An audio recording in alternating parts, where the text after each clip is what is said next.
Who is the most underrated actor of all time? It's Dolph Lundgren. Correct. Why? Well, because of his spiky hair and his ice-cold demeanor and his big muscles. Absolutely.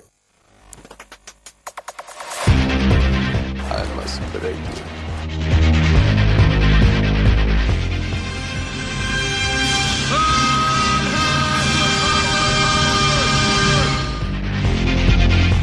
The guilty will be punished. My name is Sergeant Andrew Scott. Come on, guys, don't do this. If I don't get breakfast, I get real grumpy. I don't think you like me grumpy. And you go in pieces, asshole. Let's kick some ass.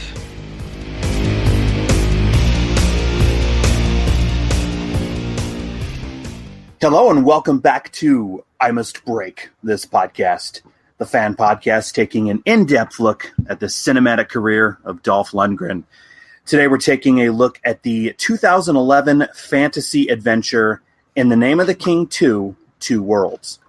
In this sequel to the 2007 fantasy epic, Dolph Lundgren teams up with notorious director Uwe Boll and stars as Granger, an ex-Special Forces soldier who is magically whisked away to a medieval kingdom where he must defeat an evil king and fulfill an ancient prophecy. The king requests your presence. Why have I been brought here? Our kingdom, our very existence is threatened by the Dark One. There is to be a fountain of blood in your days ahead. It is your destiny, chosen one. Chosen to do what? You shall change all our futures. You shall fight like the god of war himself. You have been brought here as the prophecy has decreed. The chosen one. Our journey has just begun. Perhaps you'd prefer a larger blade. You gotta be kidding me. Easy, boy.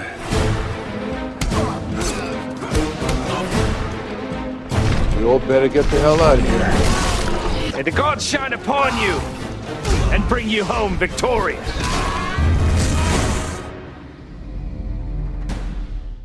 I'm your host, Sean, and joining me to chat this one today is a bit of an expert on the films of Uwe Boll, Matt Bradley-Tschirgi, author of the book The Films of Uwe Boll, Volume 1, The Video Game Movies.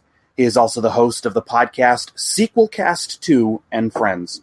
Matt, it is a pleasure. Thank you so much for coming on. Oh, sure. Happy to be here. Well, and before we get going, you have your toes in quite a few different hobbies that I wanted to ask you about. But the first one, I guess we'll go to is your podcast. Tell us a little bit about Sequelcast2 and Friends, because I've listened to quite a few episodes. You guys tackle a variety of different genres. I guess it's fair to say that it's a pop culture podcast, but I mean, you guys cover everything from movies to video games to comic books to everything in between, right? Right, yeah.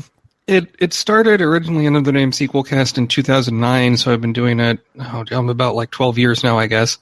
And we started with just the movies, and I think we just had to expand the scope to kind of do what we wanted to under the Sequelcast special sort of banner and so forth. We have Mark with the C doing our theme songs. He's been working with us for a while. That's been a lot of fun.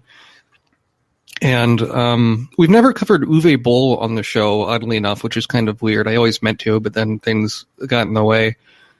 But we did I guess I should take that back. We did a live panel at the Portland Retro Gaming Expo, I think in 2018, 2017, something like that, where we talked about Uwe Boll movies. That was by far our most popular one. We had about like 50 or 60 people in the audience, and they were pretty excited to win the bizarre merchandise we got sent to give away as prizes.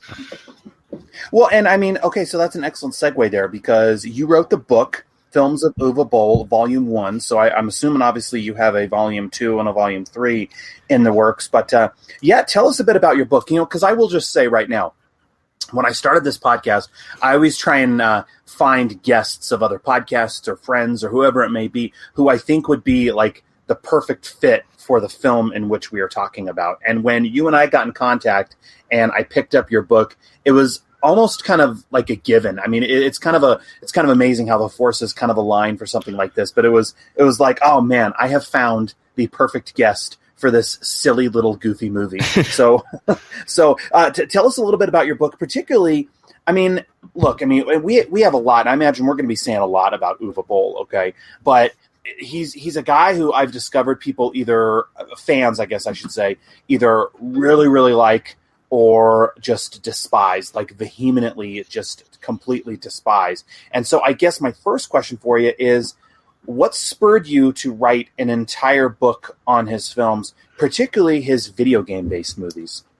Right. I mean, the first Uwe Boll movie, I think I talked about this in the introduction in the book. It's been a while since I've read it, but was House of the Dead. I wanted to see it in the theater. It came out the same weekend, I believe, that the American remake of The Ring came out. I was in college at the time, and all my friends went to see The Ring. I would have rather seen House of the Dead, but I had to wait till it came out on videotape, or I guess DVD is the format that was out then. And it just really struck me. He did a lot of movies based on video games, and I did a video game major in college, video game design, I guess.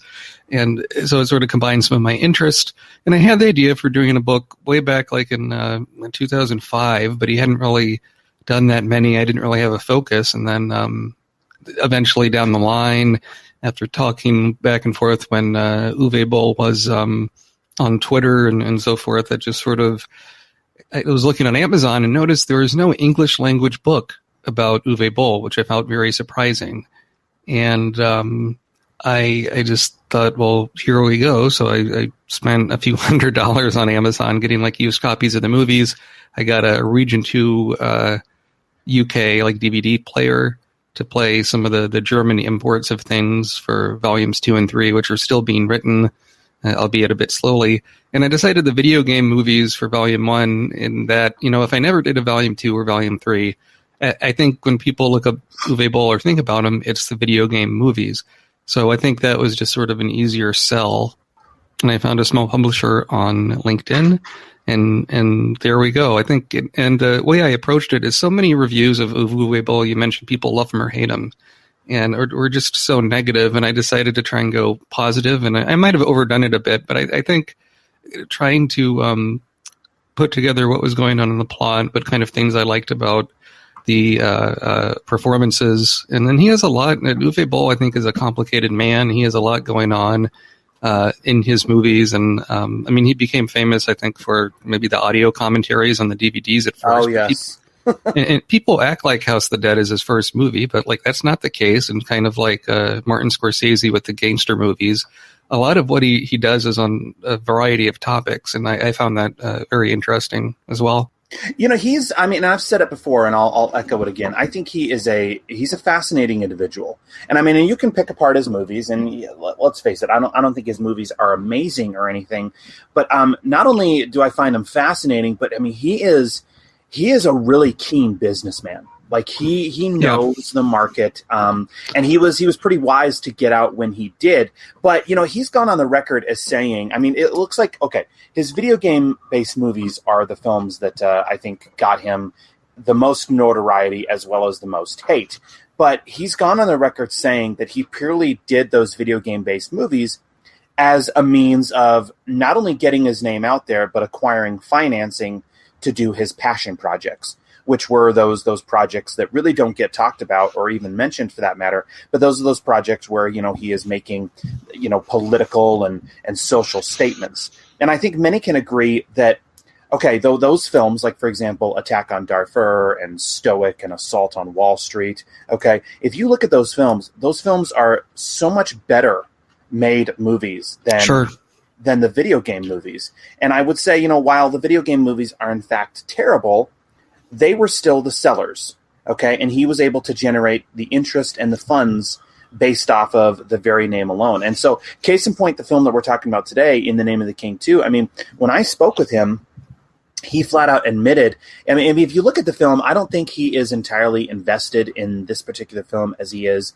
in the other movies. But again, I think he does these video game movies. Okay, hey, I'll do one video game movie for you for these investors or whatever. So then that way I can do the projects that really speak to me that I really want to tell. And I feel like that is very evident with this particular film. I mean, I think I need to look at his credits on IMDb, but I'm pretty sure that In the Name of the King 2, this film we're talking about today, was sandwiched in between his more serious think piece films.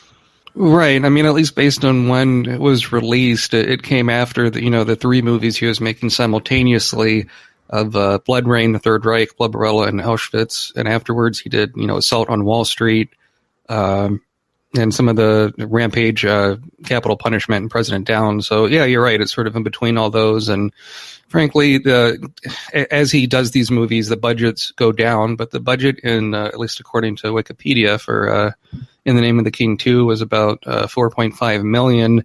And that's still okay. And you're able to get a name like Dolph Lundgren on the cover. I mean, I think that's pretty impressive in itself. That's more than I would have expected. In fact, you could argue that's a more recognizable name than what he had in things like Blood Rain or House of the Dead and so forth. Well, that was going to be my next point, which is really fascinating. Again, talk about a really keen businessman here, okay? Because, okay, you look at his movies, and yeah, he's gone down. I think a lot of the fans refer to him as like one of the worst directors ever, which I don't think is fair. No, it's just easy to say that. Yeah, it's easy to say that. But, I mean, you look at the films, and he has gotten some amazing names attached. I mean, Dolph Lundgren, obviously, but if you look at Blood Rain, he had Ben Kingsley, Alone in the Dark. He had Christian Slater. He's had Ray Liotta, Burt Reynolds, for crying out loud. He's had Burt Reynolds. Yep. And so you look at that and you're like, man, well, if he is such a bad director, then how is he getting such talented and names attached to his projects? And this is something else that I think is pretty fascinating. This is something else that he's gone on the record as saying. I think he said this in one of the documentaries that was made about him. But his method of attracting name stars and actors, what he does is he'll go to various agencies and he'll see who is available last minute for 2 to 3 weeks. Okay, so he waits until the last minute and he just goes to these agencies and says, okay, who do you have available? Okay, and most actors jump at the opportunity because, let's face it, it's a huge paycheck for 2 weeks worth of work, and these particular actors don't have really anything else going on. So if you look at a project, say, for example, like the first In the Name of the King movie, the one with Jason Statham, that one has such an eclectic cast of actors. It has Ray Liotta and Matthew Lillard and Lily Sobieski, and you look at it and you're thinking, like, really? Like, are these actors the best choices for these various roles? And I think what it was is, again, Uwe Boll came to their agencies last minute with a fat check in hand. They had an opening in their schedule, so of course they're not going to turn that down. Of course, they're going to they're going to take it. And with this particular film, okay, In the Name of the King 2, that was exactly what happened with Dolph Lundgren. Okay, so as the story goes, initially Dolph was initially approached, and he did turn it down. Okay, so he turned it down on the first time Uwe Boll asked him. And so I guess according to the commentary on this one, because I don't know about you, Matt, but I've listened to the commentary of this. I listened to Uwe Boll's commentary, and then I also listened to Michael Nashoff's commentary. So I've watched this film multiple times. Wow. But they were going to go to Steve Austin once Dolph turned it down. They were like, okay, well, we'll go to Steve Austin. He seems available. But then they approached Dolph a few weeks later. And I think what happened is there are a couple things here. Dolph must have realized that he didn't have any other projects that were going to be rolling before the cameras for at least a few months. But he also had a divorce, okay? So he also had a divorce here. And so, again, this is a last-minute production. He has a fat paycheck in hand for just a couple weeks of work. Well, an opportunity arose for something pretty easy. And so there you go. So I think that explains Dolph's casting. But with regard to his other casting, again, I think that's pretty interesting here. I mean, again, Alone in the Dark, the first one, Tara Reid is in there. Like, and you're like, why is Tara Reid in this movie? Like, she is like the worst possible choice as an anthropologist. But again, if he went to her agency last minute, she was available, she was a name. There you go. Yeah, and Uwe Boll complains a lot about Tara Reid on the commentary on that Alone in the Dark. And that he even did separate commentaries for like the director's cut, which is kind of hard to find, and all these different things. It's interesting to see what he has going on. I mean, you mentioned the documentaries. The first one, Raging Bull, around that time is when I was starting to write the book, and that one happened to pop up on Amazon Prime. And I was having real trouble with the first chapter on House of the Dead. I was trying to figure out, well, how am I going to write this? Is this going to be like really short kind of Leonard Maltin reviews, or what kind of a book is this going to be? And towards the end, Uwe Boll goes on a bit of a rant, as he tends to do, and he talks about, well, maybe someday someone will write a book about me and I'll be appreciated. And that sort of made me go, aha, okay. So if I go from the book from a more positive angle, maybe that'll be something. And I didn't write it to get compliments, really, but I got a nice note from Uwe Boll. I got a nice note from Chris Coppola, who was in he's not in The Name of the King 2, but he was like in Postal as one of the main bad guys, and also in Blood Rain 2, Deliverance, the Western one. So, that's always nice to hear compliments from people that worked in these movies, because I'm just really giving my opinion. And I've gotten negative reviews on Amazon in French, which is interesting, where they say, oh, it's not about the making of the books, but nowhere do I state it's about the making of the movies. But so I think people kind of like they come to his movies with wanting to hate it or whatever. And I sort of knew it wouldn't be a book that would be well liked, but I'm glad you enjoyed it, and I'm glad some other people. I've got some nice notes here and there from people, and it's always good to hear this thing I worked on for like over a year was well received by some people. Well, I remember first hearing about this film, that this film was in development in 2010. I don't know when you heard about it or when it first came on your radar, but I first heard about its development in 2010.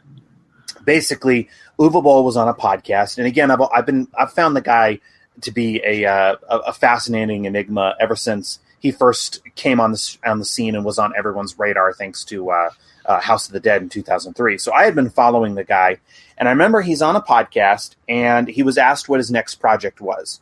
And he mentioned this one, as well as the fact that Dolph Lundgren was going to be the lead. And at the time, I remember, and it's hard to believe that this was well over 10 years ago, but I was in a bit of a disbelief at the time. Not just at the fact that they were doing a sequel to In the Name of the King, which I had seen, but I got to be honest, I don't even think I finished it all the way through. It was a bit of a long one. So I was in disbelief at the fact that a sequel was even greenlit, because I think it was like a huge box office loss in terms of US, you know what I mean, in terms of the US box office. Sure. But I was also kind of surprised that Dolph was choosing this as his follow-up film, thanks to the Expendables. Now, Dolph had a bit of steam and mainstream heat once again, thanks to the Expendables.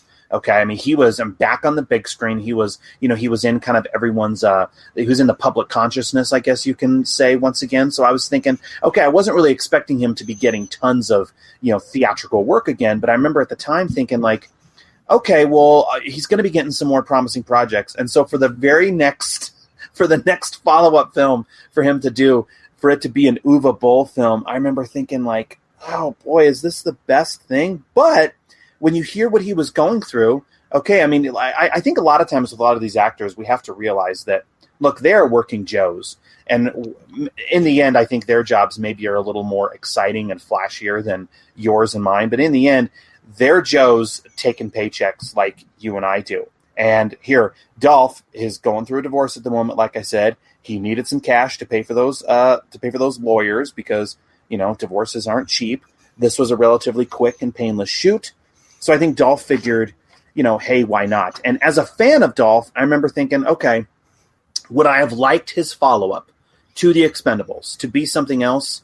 Of course I would. However, when you hear what he was going through in his personal life, I also get it. You know what I mean? Sure, and I'm looking here, him with the sword. I think, the first time I saw Dolph Lundgren in something would have been Masters of the Universe. Yeah. The He-Man movie. And that he hadn't really done this kind of genre in a while. And that In the Name of the King 2 and the third one, for that matter, which Dolph is not in, it kind of make it a fish out of water story. I think make it the connection to the first movie, let's say, is very, very tenuous. Well, and is it fair to say you're a gamer? right? Yes, yeah. Are you a gamer? Okay. Mm-hmm. I am not. I mean, I had an Xbox at one time, but sadly I had to get rid of it and everything like that. So, I mean, I haven't played a game in a long time. I'm going to be looking at you and referring to you as a bit of an expert here, okay? So, Matt, the first In the Name of the King movie was in fact based on a video game called Dungeon Siege. Is that right? Yep. Okay. And how closely related are the two properties? I mean, would you say that the first film is a just adaptation of the game? I would say no. I mean, except from the beginning, you do play as a farmer named Farmer whose town gets attacked, and he's trying to, there is a character with the same name as the Burt Reynolds king, but he's just kind of in a dungeon near the end of the game and has maybe 2 lines of dialogue. It's not a very plot-focused game, on the other hand. You're sort of wandering around the world and going through caves and the forest and dungeons. More like a Diablo kind of game where you're clicking on enemies to fight them, kind of more action-based, I guess, as far as RPGs go. So, I mean, they picked something, Dungeon Siege, where it has a cool name, but as far as a plot, there's not much there. They're using some character names, but that's about it. Which is interesting. I think that's what pissed off so many video game fans with Uwe Boll's work, is he takes these video game-based properties and then he does films based on them, and they really don't have any... Like, if you look at the first Blood Rain movie, it's my understanding that has nothing to do with the game. Right. House of the Dead, which I always thought that was kind of an unfair criticism here. Like, okay, you're going to make a movie based on House of the Dead, which is essentially just a shooting game. What story is there, really? You know what I mean? Exactly, and I think people, when you play these games, especially the older ones, you have to use your imagination a lot as far as what's happening, and you're putting all this time into it. And if you were really to make a game into something, it would probably be a mini-series maybe, but that's only for more plot-focused things like Metal Gear or, I don't know, Uncharted or Tomb Raider or some of those. I think that might be a bit closer, but if you look at a lot of games, the plot is kind of ripping off of other things. The voice acting is appalling. It's not a reason why people play a lot of these things. Well, and I mean, okay, so looking at this film, okay, In the Name of the King 2, okay, it's my understanding that this film it's basically a sequel in name only. I mean, it's not a sequel or has any relation to the game. It's more a sequel to the first In the Name of the King movie. But, I mean, as I was looking at this, the ties to the original are extremely loose to almost non-existent, right? I mean, you can watch this film without having seen the original, and you're still going to be able to, understand the plot, and you're not going to be missing out on much, right? That's right. There's a scene kind of later on in the film where you get this exposition of the origins of Granger that imply things to the original film, but unless that's where they're going with it, it could just be anything. So you can absolutely watch this as a standalone, and perhaps I think in some ways that might be better because you won't go in with expectations, thinking this kind of these epic battles in the rain and all these kind of things in the first one. I don't think there were too many fans of the original who went into this sequel who left it completely pissed off. Like, what? There was no relation at all to Ray Liotta here or Leigh Sobieski. What about Matthew Lillard's offspring? Like, come on. But I mean, if you look at all of Dolph Lundgren's films, this was relatively a first for him. Okay, because outside of He-Man and the Masters of the Universe, this was really the first time we had seen him in a fantasy-type film. And I will say that, okay, at the time, it was odd picturing him starring in a film like this, because this really wasn't something within his wheelhouse, okay, something that he had really done or anything that I think he was really familiar with. And I will say, upon watching it again, 10 years later after I initially saw it the first time, it's still odd seeing him in this particular project. Previous episodes, I mean, I directed you to these. I had the pleasure of speaking with Uwe Boll, as well as the writer of this film, Michael Nashoff. Got to speak with him for a previous episode. So it's interesting because, okay, watching the film first and then getting to speak with the two individuals who essentially came up with the idea and got it off the ground made my most recent viewing experience, I will say, an interesting one. And I don't know how it was for you on your most recent viewing experience, but I guess, did you enjoy it more the second go round, or were you pretty much had the same reaction the first time?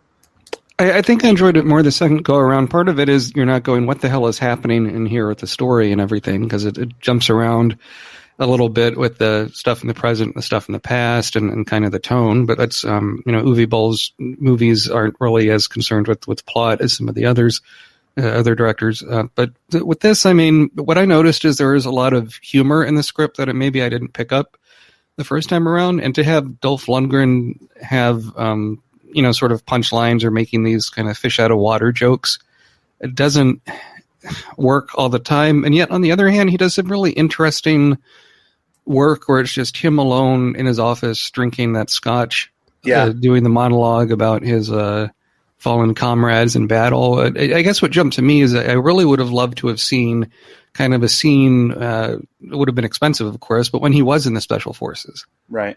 A bit more of his background and what he lost, because he just seems like a man in a way that is sort of given up, and now he's thrown into this different world and having to, not smart off to the king as much, or else he'll be executed.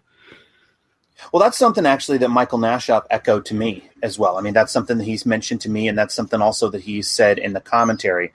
And can we just say real quick regarding the commentaries on these particular films, what is fascinating is both in Uwe Boll's commentary and in Michael Nashoff's commentary, they both take phone calls. I don't know if you picked up on that or not. Yes. Yeah. I mean, Uwe Boll's commentaries, I mean, that right there could be a whole discussion and podcast entirely in itself. What's interesting about Uwe Boll is his commentaries are always such a trip. I remember listening to his commentary on Far Cry, on the Far Cry disc. And I don't know if you've listened to it or not, but he's eating a cheeseburger as he's doing the commentary. Like, you can hear him. He got takeout. Him and the one of the producers got takeout, and so you hear him kind of opening up the styrofoam and cutting his burger and everything. It's like, he complains about the onions on the burger. I remember that. And in another one of his commentaries, he just leaves to get a piece of cake. Yeah. And one of them, it might be for In the Name of the King, Two Worlds. He answers a phone call in German and proceeds to have a phone call in German. And you're like, what? Yeah. In fact, in Michael Nashoff's commentary, he does the same. He says, well, I'm going to answer my phone as well because Uwe Boll did it in his. So I'm going to answer my phone. It's pretty good. But, something that he mentions in his commentary, which he reiterated to me in our conversation, was how very rarely the script that gets written is the one that is ultimately filmed and shot. And so, according to his commentary, the script was initially written where Granger was working as like a security guard in an art museum. However, quite a few aspects had to be changed due to the budget and the shooting locations and availability, as well as the inclusion of Dolph. Once, and other writers that I've spoken to and directors have said the same thing. Once Dolph is added to a project, well, it becomes very clear that it's a Dolph Lundgren movie. So they have to kind of adjust things to, suit what Dolph can and cannot do. And so once Dolph is included, first of all, the art museum aspect of the film was completely excised due to the fact that they couldn't find a museum to film these necessary scenes. And once Dolph came on board, he had some very clear ideas to flesh out his character as well. So gone was the whole security guard aspect, and in comes the war hero element, where they made him, a former special forces badass, if you will. And so in this particular film, all right, he's playing the character of Granger, who is this, like I said, former special forces badass. He's living in Vancouver and teaching karate classes to some kids. We find out, kind of like you said, he has a bit of a tortured past where he lost a few guys under his command from what we can assume were some tours in the Middle East. And so, this is action movie 101 basically here, okay? If you're going to establish that your character here is a badass, okay, and, was amazing at one time, well then, it only makes sense that you have an opening sequence in the film where you see him in the Middle East leading his team, through battle or whatever it may be. But unfortunately, in the end, they didn't have the budget, they didn't have the time, they didn't have the availability to make something like that work. And so what we get is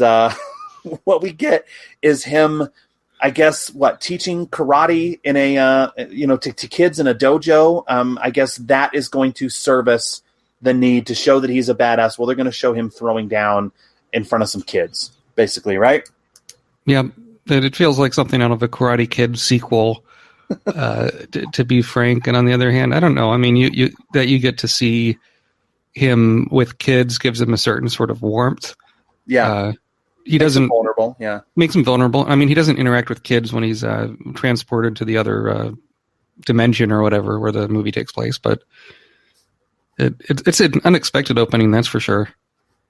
It's just, I mean, it's just kind of funny. Okay, you have Dolph come on board, and he says, "Well, look, I need to be tough. I need to show that, if the audience is going to believe me, if they're going to follow me on this journey and believe me kicking ass as I do in these films, well, then you need to give me something within the first 5 minutes that show me as being a formidable force, if you will." Okay. And they said basically, well, Dolph, we can't do a war scene, but we do have access to a dojo as well as some kids. Can you just do that? And Dolph said, all right, forget it. I'll make it work. You know what I mean? Yeah.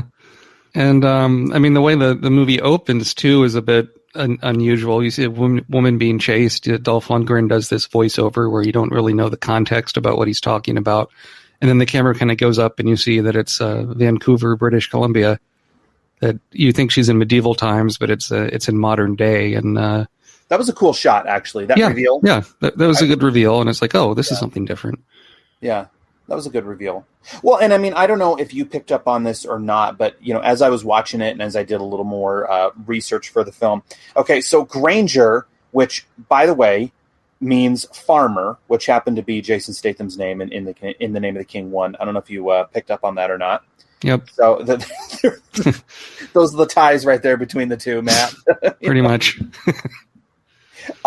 So he comes home from his karate class. I thought this was interesting. So he comes home. He obviously we can assume he went grocery shopping because he's carrying a bag of groceries. And movie cliche, I guess you can call it, whatever. Inside his bag, all we see is just paper towels sticking out. He just gets one thing of paper towels, and that indicates he went grocery shopping, right?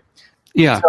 So he comes home from his karate class, where he is attacked by some masked medieval assassins, and he fends them off and then is magically teleported back to he fends them off and then is magically teleported back to medieval times thanks to the help of a medieval fighter named Eliana, played by friend of the show Natalie Byrne, actually, who we spoke with on a previous episode. She later did a couple films with Dolph, Acceleration and Hard Night Falling. But I don't know if this bugged you as well as it did me, but how she has this magical ability to travel through time is never explained, is it? No, it's not. And you learn a little bit about the prophecy, but it takes a while before you learn what the prophecy is. And you're seeing so many different people's faces kind of flashed as he's being attacked when he's transported and kind of throughout the movie. It's a bit of a jumble. Maybe they were trying to go for a mystery there. I'm not quite sure. But you did. I mean, when you and I were speaking about this, I mean, you really appreciated and liked the scene where he poured himself a drink and I did. His fallen war buddies. We get some sadness from Dolph here, and this is one of the moments of the film that you liked, and I can actually see its merit as well because I think it's one of the best parts of this film. Sure. I mean, it lets him act without. He speaks a little bit, but it's just all in his face. And I was reminded a little bit of what he would do in his performance in Creed 2, bringing back Ivan Drago, where he doesn't really have a lot of dialogue, and he has to do it almost like a silent film actor. It's all in his face, and you can tell there's a history. He's thinking about things. Yeah. And it's I like when he takes that drink in his office. It's a bit of a ritual. He even uses a Sharpie for some reason to mark on the bottle, which I don't know why he needs that, but it's something that clearly his character has done a lot of times in the past, and he does it once a year, and it was just a nice sort of touch. I wasn't expecting that, and it's because of limitations of budget, but he really makes that work, and they kind of bring it full circle at the end with the even stuff with him drawing the bath in that huge bathtub comes in the end. So yeah, I have some feelings regarding the end here, but we'll get to that. We'll get to that. But so now basically Dolph goes back in time. I mean, the film really doesn't skip too many beats. I mean, he is back, in medieval times. He's transported back to this medieval time. Within 10 minutes of the film, actually. I mean, it's really, pretty really fast. quick. Yeah. So now basically Dolph is playing this man out of time, where this allows him to kind of flex his comedic chops. And he has fun with this conceit. I mean, he has some fun lines that he says, being this man out of time. I remember one he tells one of the medieval guys who really has a disdain for him. What does he tell him? Like, go be a good medieval bitch and respond to your king or something like that. But one thing, if we're going to look at this film, one thing that we do have to discuss is. Okay, whereas the first In the Name of the King movie, I mean, the first one had a whopping budget of $65 million. I mean, it's hard to believe that the first one was made on such a huge, amount of money right there. But it was made on $65 million. This one was made for not even a small fraction of that. It was reported $4 to $4.5 million, something like that. Yeah. So to cut corners, they had to really simplify quite a bit, especially in terms of production design. And so I don't know if you picked up on this or not, but this is what I found interesting. So, okay, this is working with, quite a small budget, especially compared to the first one. So what do they do? And so what the production team decided to do here to kind of simplify things is instead of building an entire castle, what we basically get is the front of a castle. I mean, it's almost kind of like a stage play, if in a way, okay, where they just build the front of the set. So they build the front of the castle, and then the rest of the movie is everyone running through the forest, okay? So they're using pretty much the land itself, nature, if you will, as being its set, which, okay, if you're going to have a low budget, I think that makes sense. And especially considering the forest where this is filmed. I mean, I'd say about 70% of the action in this film takes place in Golden Ears National Park in British Columbia.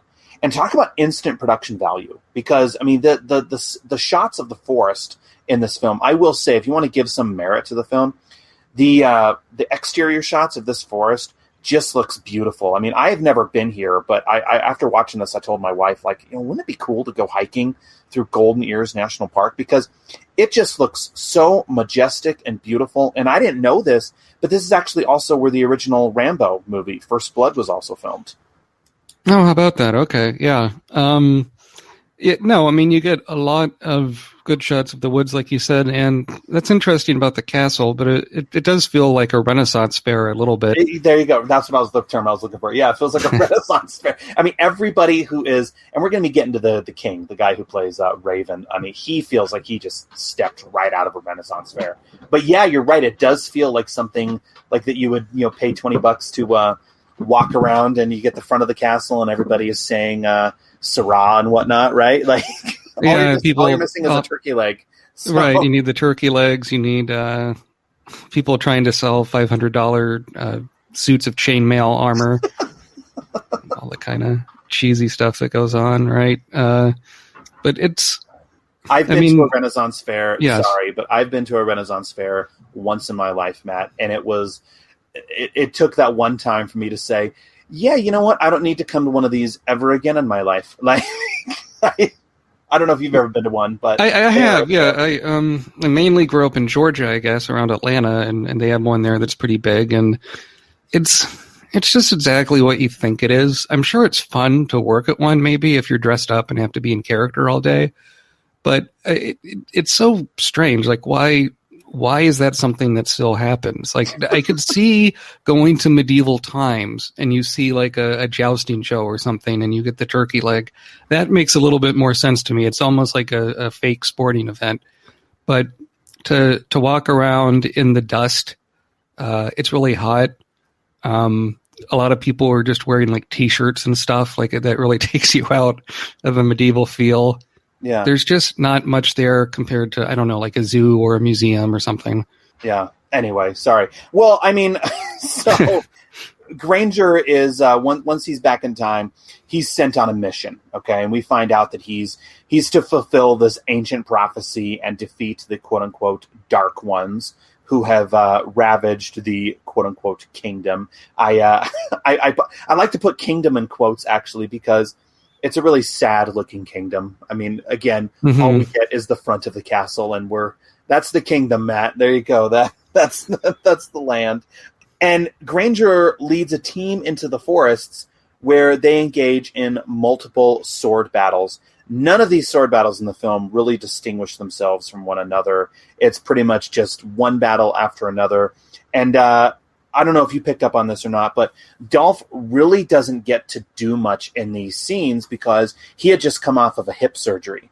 So much of these scenes with him in the forest doing battle, that had to be done with a stunt double. So if you watch the film, he's really just kind of standing, waiting for the attackers to come to him rather than charging them because he had that hip surgery. And even nowadays, if you see him running in films, it's I mean, look, I haven't had a hip surgery or anything, so I can only imagine. But yeah, you're not going to see from about, I'd say, 2008 onward, you don't really see Dolph running too much in his films anymore. So that's why a lot of these forest battles look a little sad, especially on Dolph's behalf.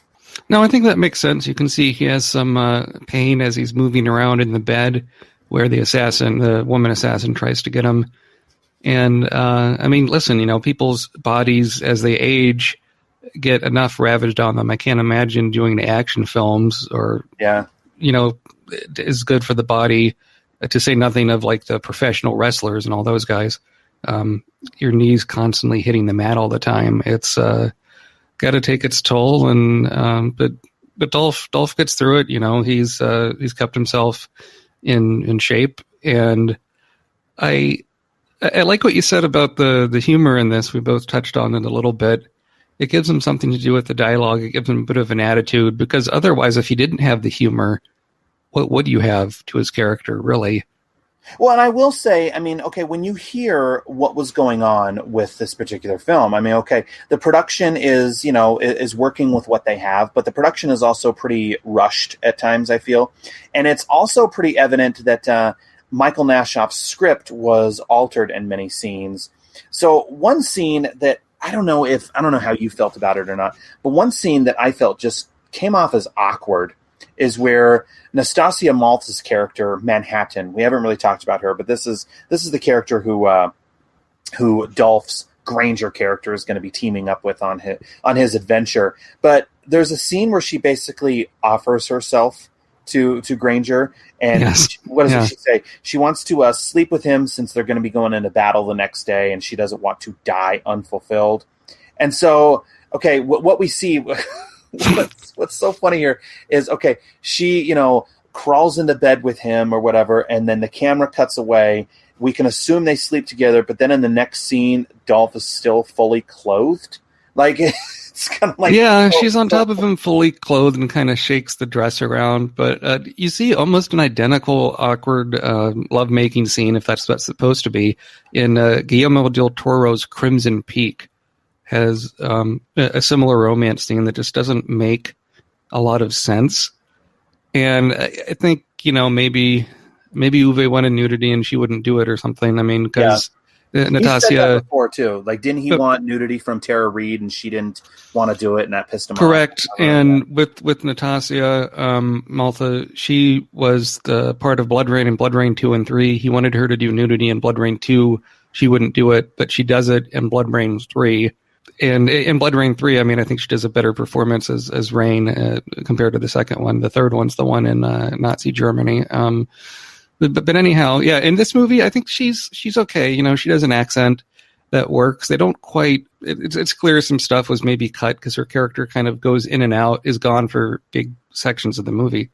Well, and it's little things like this that I sometimes feel that Uwe Boll should take into consideration. I mean, it's very clear, and I think all the actors who've worked with him have echoed this as well.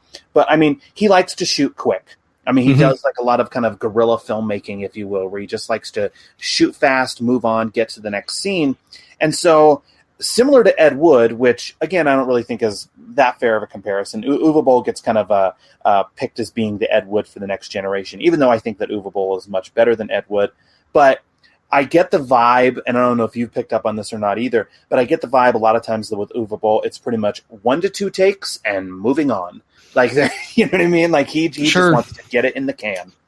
He wants to get it in the can. He's also said in interviews and commentaries that that's something that a lot of actors like with him, is that they get to do a lot of setups in one day. They like to keep things moving I mean, this is from a long time ago, but I recall reading somewhere when they were making Jurassic Park 3 in Hawaii, they might get 1/8 of a script page done in a day because of all the special effects. Months and months where the actor's there and you're just reacting to something that isn't there. Not much is happening. With Uwe Boll, he likes to shoot quickly. He likes to keep the story moving. He likes to have his characters moving all the time from one place to another. Even if this film, if it's the woods, like you said, the production value, it gives it some kind of scope. And it is sort of surprising. Or I wouldn't say surprising, but the way this deals with like a bad guy in it, with the character played by Lochlyn Munroe, the King, is something pretty unique that we were talking about before the show. Well, okay, that was going to be my next point. So amazing segue there again, Matt. All right, so Lochlyn Munroe as the evil king, whose name is Raven. Wow, where to even begin here? Again, kind of going along with what I said earlier in terms of the casting. I think Lochlyn Munroe was someone else who was available for a couple days at his various agency, and Uwe Boll said, let's do it. I don't know what's going on here. I have quite a few issues with this particular. Not so much. Well, how do I want to say this? I have some issues with the actor picked to play the king, but also the way in which they present the king as well in the film is problematic. I mean, for one, I don't know if you felt this or not, but I think Lochlyn Munroe, he's completely miscast here. I mean, he is not, believable in any way. He looks absolutely terrible in the film with that stubble and that ill-fitting wig. The cape and the crown that he's wearing. I mean, he looks like he's literally stepped out of like a LARP convention here. The crown in particular, with the hair, it doesn't quite work. He's doing this accent that kind of goes on and off, and I'm sort of the opinion, if you can't do an accent, just don't do it. Don't do it, yeah. Because people aren't going to be thinking that closely. It's more noticeable if you do an accent for just one scene as opposed to, the whole time. And the way he introduces his character, he's like way too jovial. He's too nice. You got a feeling this guy is hiding something. But not only that, later in the film, he talks early on. He talks about the Raven is a bad guy or whatever. It turns out he's the Raven, and the camera makes it obvious who he is. I thought they'd kind of make that more of a mystery. Oh yeah. But on the other hand, it's no surprise with the way he's being all buddy with Granger as soon as he shows up. Well, once it's revealed that he's the main villain, it's not surprising in the least. I mean, as soon as he comes on screen, you know that that's the bad guy. You know that that's going to be the antagonist. Yep. Okay. This is, I know this is silly to kind of mention, but why the wig? Like, okay, if they want to give the character a wig, fine. But it's a terrible wig. It is so bad. And I don't know if you picked up on this or not, but right when they're introducing his character, there is a shot early on in the film, and I can't figure out if it was meant to be in the film, or if it was, if it was something that was shot and Lochlyn Munroe didn't know that he was being filmed here. But there is a scene of him putting on the wig. I didn't catch that. That's funny. Early on, and so it's right when they introduce his character, right when Dolph gets brought into the main open courtyard outside of the front of the castle or whatever, and right before they bring out the king, they see him kind of adjusting his wig, and then he throws the crown on his head, and so it just. Again, like I said earlier, it feels like something out of like a LARP convention or a Renaissance fair or something like that. What it reminded me of, to be perfectly honest, did you ever see the film Role Models with Paul Rudd and Sean William Scott? Oh, yeah. Remember the king in that movie? Yes. Played by the actor from The Hangover? I mean, that's literally what this feels like here.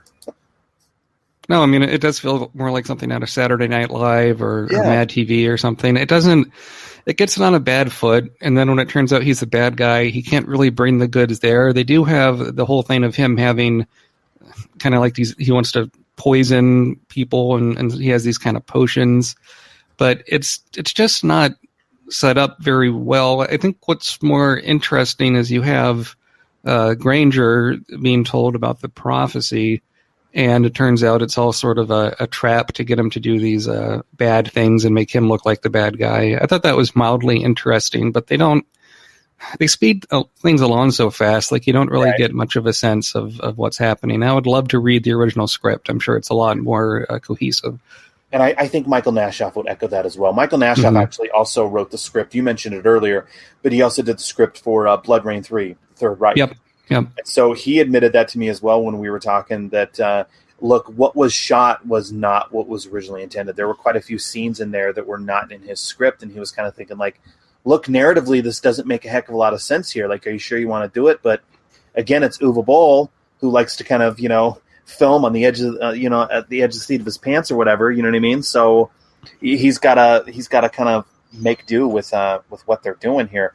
But looking at the film, okay, so Granger, he enters the forest. Okay, once he figures out that he needs to, fulfill this prophecy or whatever, he enters the forest and he needs to find again the quote unquote catalyst. Okay, that is going to save the kingdom, if you will, which is a baby dragon, basically. So it's not a fully grown dragon; it's a baby dragon. And what this catalyst, the whole goal of it is, by finding the dragon, he's pretty much going to set the dragon free. The dragon is going to fly in, swoop in, and topple the kingdom that was led by Raven, and allow the kingdom to be reclaimed by the people of the forest. Because once Raven came in, he pretty much exiled, everybody out into the forest so that he could take over. And so this dragon is pretty much going to lead the army to, front their assault, right? Yeah. The dragon looks okay. Like you said, it's a baby dragon. It's not bad. It's serviceable for a direct film. Yeah, for direct-to-video, it's fine. I think that it's in the woods, that does help it a bit, because you can use the shadows and things to kind of make it look more menacing than it is. I did like the scene. It reminded me a bit of the part with Samuel L. Jackson in Deep Blue Sea, where a soldier is giving a big speech and the dragon just comes and squishes him. Right, yeah. I thought that. Yeah, and I think when the film was in pre-production, or when Uwe Boll was selling it, and trying to get financing for it, that was one of the big selling points for it, was he wanted a dragon in this film. Because he felt like, okay, the first film, which is based on Dungeon Siege, and I don't know if in the video game, are there dragons in the game? I have no idea. Probably. It's been a long time since I've played it. But let's say there are. It's pretty likely. Yeah. So, and I think that's what Uwe Boll wanted. He said, okay, look, there weren't dragons in the original film. So, okay, if this is going to be working with, a small fraction of the budget of the original, well, I'm going to put some money toward a dragon in this film, and I'm going to put a dragon there. And so I would say on that front, he did deliver. In listening to Nashoff's commentary regarding this dragon, I don't know if he wrote it as such to where it was going to be like this kind of small little dragon, but he liked it to where, and I remember listening to it and thinking, okay, it kind of makes sense, because if you think about it, like, okay, how is a dragon going to be able to hide in the woods and not be detective? But you know what I mean? But this particular dragon, it almost seems kind of feral in a lot of ways. Like, it's really skinny, like it's been living off the land and everything. So, I'm not a dragon or fantasy expert, but when you hear that, it's kind of like, all right, I guess that makes a little sense there. Sure. I bet they also were thinking, when they were trying to sell it, Game of Thrones was still going on at the time. Yeah. So dragons were big in that. I'm sure anything with dragon in it was you had How to Train Your Dragon, you had those cartoons, right? So I think all that stuff makes it an easier sell to financiers. But the dragon does pick up the action a bit, makes it a bit different, as well as what's going on, which I think is nice. Because if you just have people running in the woods, that works up to a certain point. You need something to kick it up a notch towards the end. Well, and we also get the revelation near the end that, all right, here's our ties to the original. The former king was actually Jason Statham's character from the first film, and that Granger is the son of Jason Statham's character. So again, we have that connection. Granger equals farmer, Get it? Even though Statham's character is never really mentioned by name, he's just known as the King. So we do get some ties and lineage to the first movie, which also, I mean, the entire time going through this, I was wondering, okay, why was Dolph picked here? Like, what is this prophecy he needs to fulfill? So I guess in the end, it does answer the question of why Dolph, of all people, was chosen to go back in time and go on this particular mission. Yeah, you're right. And with that speech, I mean, they talk about, I don't know if they needed to make it so complicated where it's like he was born in this land and then was taken to Earth and left there as an orphan. And then they do a very clumsy sort of flashback to the beginning of the film. And it turns out his mother was there dressed in black as he was beating up the guy on his staircase.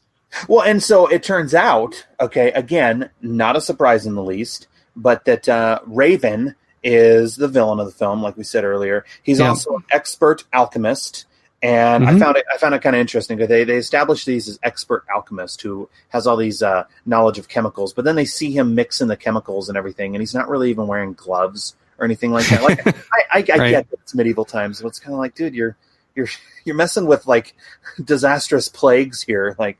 But in any case, we find out, okay, what he created this plague to wipe out the previous king, thus giving him the opportunity to be king. And so he is responsible for all the destruction that we see. Basically, that's the main conflict and crux of this. Yep. It is, and we could have used that earlier in the film. I think you do have some suspense as they are racing towards the portal near the end of the movie, but it doesn't quite have the oomph that it should. I don't know, and Ray Liotta, was kind of over the top. Maybe Lochlyn Munroe needed to be a bit more over the top as a villain and scheming, but he just looks like a nervous guy running around. It doesn't quite have the gravitas that you'd want. Well, and so, okay, I don't know how you felt about the final battle or the climax of the film, but I had some thoughts on it. Okay, so once Raven is outed, okay, if you will, and his entire plan is brought to the public, both Raven and Granger go through the portal of time. Again, we have no idea how this portal exists and why, how certain people are even in this time period or even able to open up a portal that goes through dimensions, but okay, whatever. But they both go through the portal of time and they have their final battle in the present, and they duke it out in Dolph's character's house.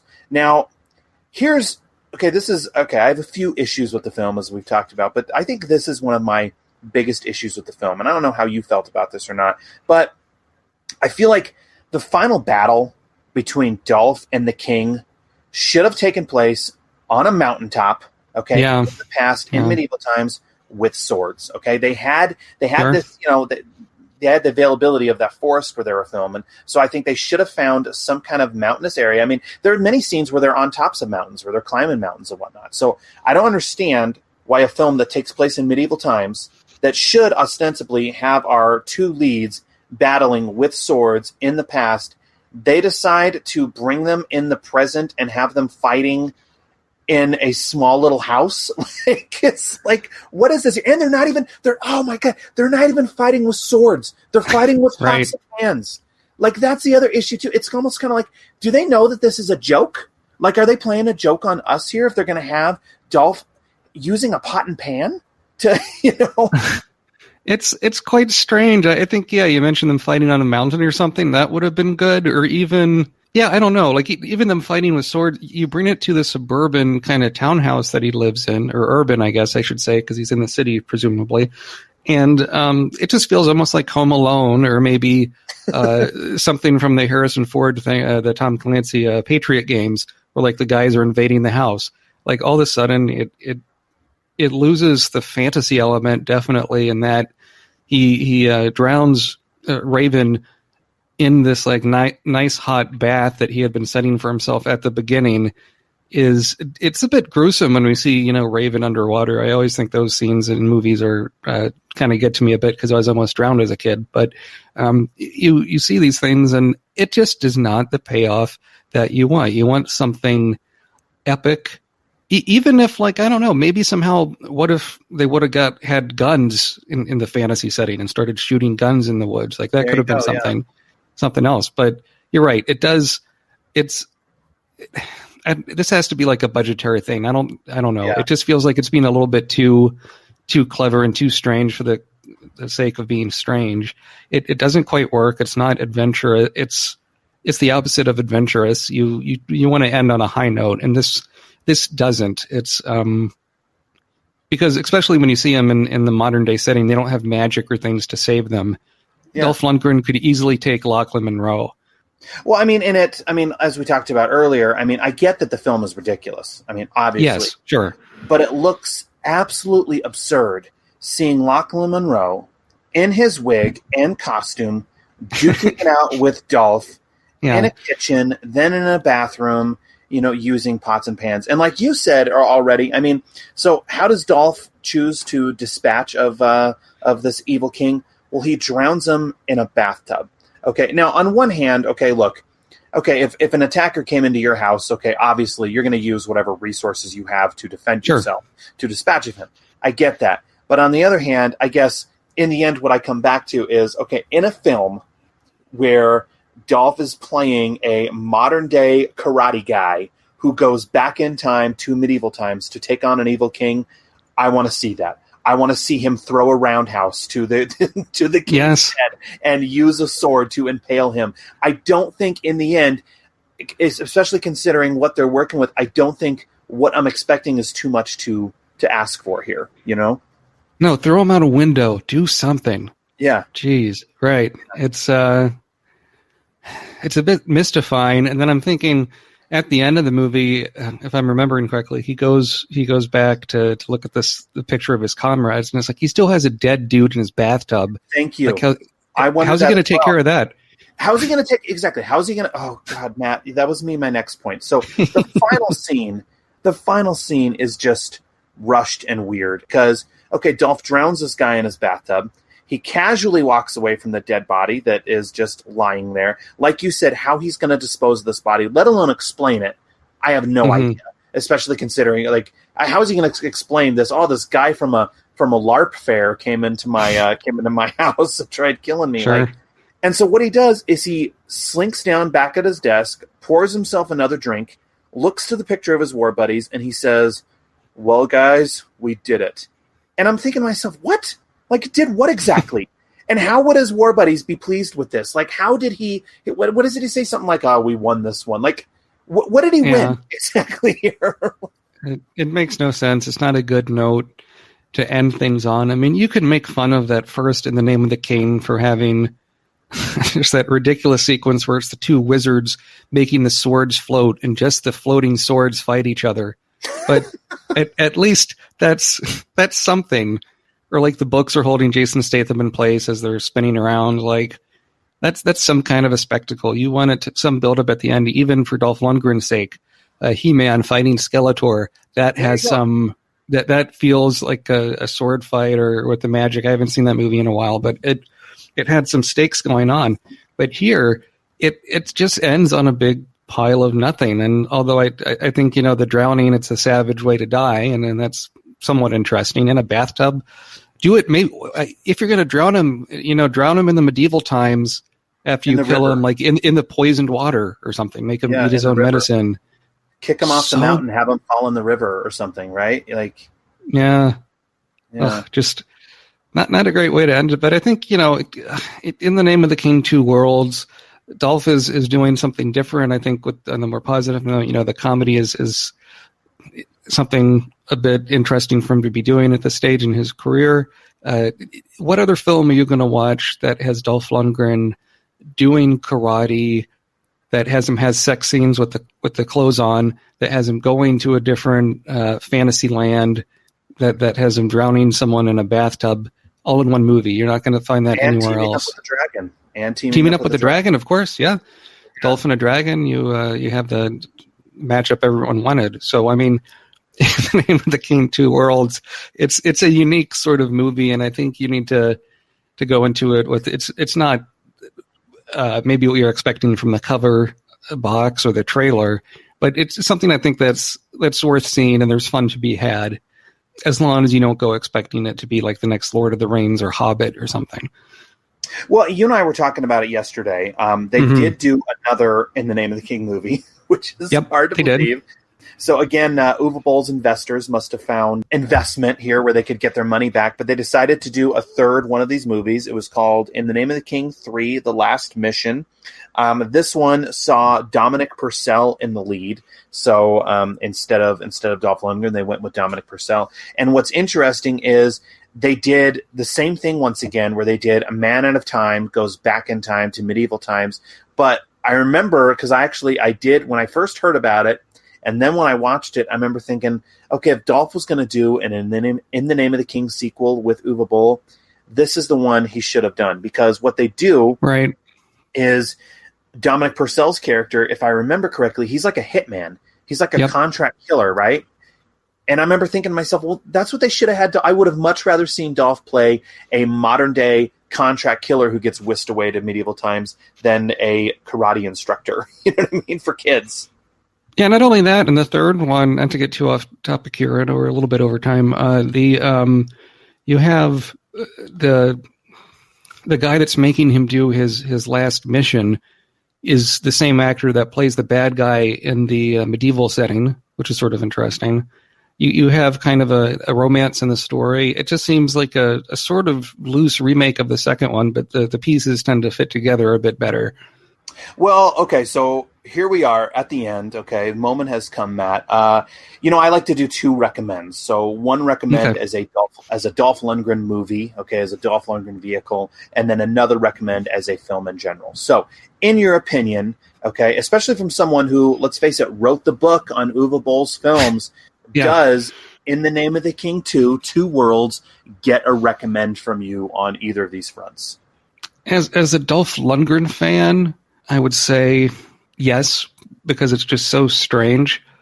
You're not going to see this combination of elements anywhere else, as we've discussed. The second one, I would say probably not. I mean, if you don't like Dolph Lundgren, I don't know if there's enough to take you through this movie. When I wrote my book, Uwe Boll, The Films of Uwe Boll, Volume 1, the video game movies, this was probably one of my least favorites in there. But on watching it again, it wasn't as bad as I remembered. It just felt like it was missing a little something. And I think Dolph is enough to take you through it if you're a Dolph fan, but otherwise I would not recommend it.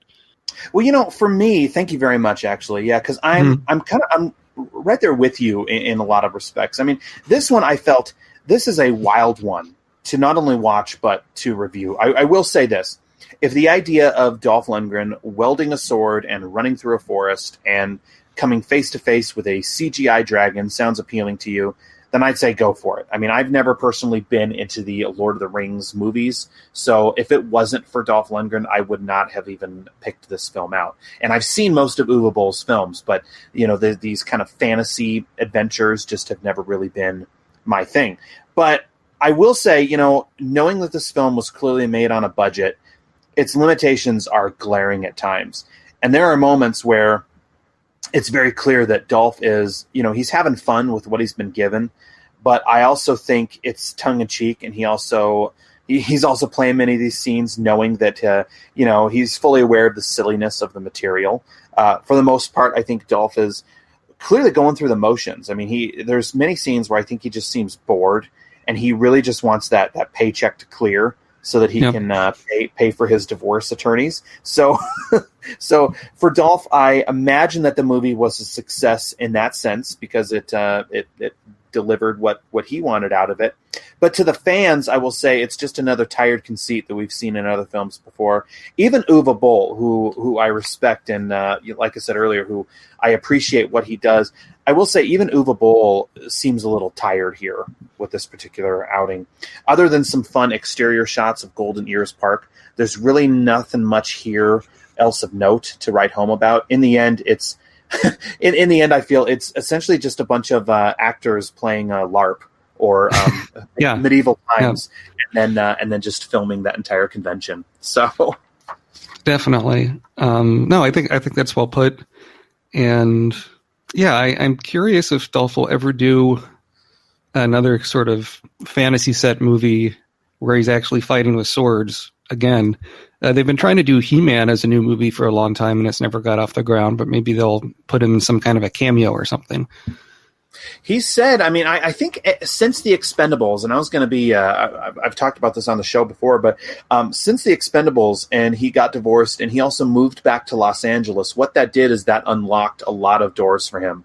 And he has been busy. I mean, he has been really, really busy with a lot of more. It's interesting because if you look at his output since 2010, he's actually done more films since 2010 than he did from like 1985 to 2010. I mean, it's really wild. Wow. I mean, and granted, a lot of these are supporting roles and cameos, but I think in the end, I think anymore, kind of like what we said earlier, he's a working actor, you know what I mean? Looking to, he has bills to pay like we all do. And I think as long as the check clears and it's a role that is new and interesting to him, he'll jump on board. And I think with regard to the Masters of the Universe reboot, he said he thinks it'd be kind of cool to come back and play like the King or something like that. Yeah, if they sure. ever do that, I think that would be awesome.